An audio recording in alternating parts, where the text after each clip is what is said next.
Hi, my name is Abel Lian and I'm a first year medical student MBBS April batch. So I'm going to talk about what I learned throughout this IPE class. What I learned is that whatever aspect in life, there will always be communication, and it is very crucial in our life to give information to others. So what I can apply this in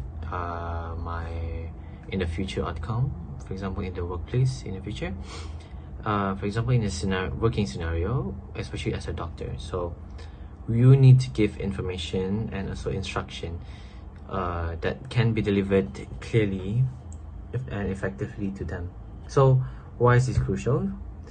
Because it helps to avoid any misunderstanding in the future which might harm the patient and also will cause the hospital reputation to be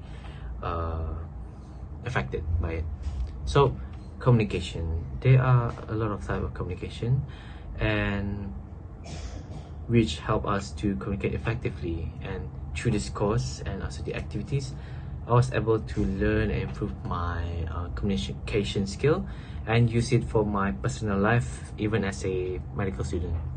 So the first type of communication that I learned is through communication through verbal, which we all are familiar with. Just like where we discuss our plans and also how to organize an activity, I share my thoughts out to them, and I give my opinion to whomever is listening. Though through verbal, we use a strong, confident, and also a clear speaking voice, especially when you want to highlight the most important main points in what you want to deliver. So example, in a hospital, this is to ensure that the patient might not neglect any instruction. For example, when we give an instruction, they get the idea and there won't be any side effect from it. So, and also we should also avoid using fillers and also jargon medical words. For example, instead of using myocardial infarction, we can use the heart attack, for example. And also not only to medical jargons, but we also use we should avoid using slangs, especially those who aren't familiar with our language, for example the foreigners. Hence learning a second language is a great skill to learn. So yeah, moving on to the next point is that is non-verbal communication. So we need to have an empathy. Non-verbal is through feelings. So we are giving the emotion to feel and understand their needs. For example, when a patient that can't speak, or for example who is in emergency and we couldn't get the information ASAP because they couldn't talk or they couldn't speak because of hurting or any other reasons. So that is why for example doctors tend to deal with a lot of patients, and since they are used to it, they tend to put aside the emotions aside, and as it might drag the working performance. That is why we are gifted with emotion to feel and understand them more and treat them with care, as doctors were given the responsibility. The games where you have to guess in the class was a great example how action speaks louder than words. And guessing game or guessing word by putting out the letters to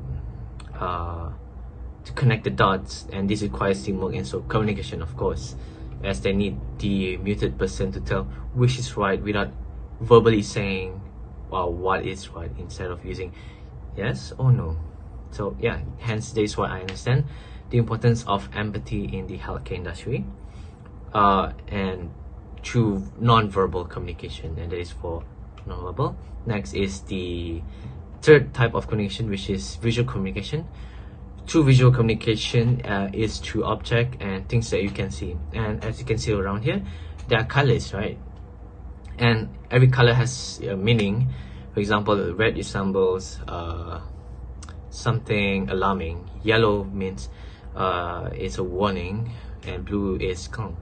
So during one of the few games that involve visual, like guessing game, guessing the emojis and what does it mean, and in the hospital or in our university, these colors can be found in all signs, and also there are symbols around. It gives an indirect communication to them, whether it gives a warning or a direction. And the last type of communication is to within communication, which it might seem easy, right? But people tend to forget, or people tend to beat around the bushes instead of going straight to the main point, right? So hence why we strike simplicity instead of writing a long essay.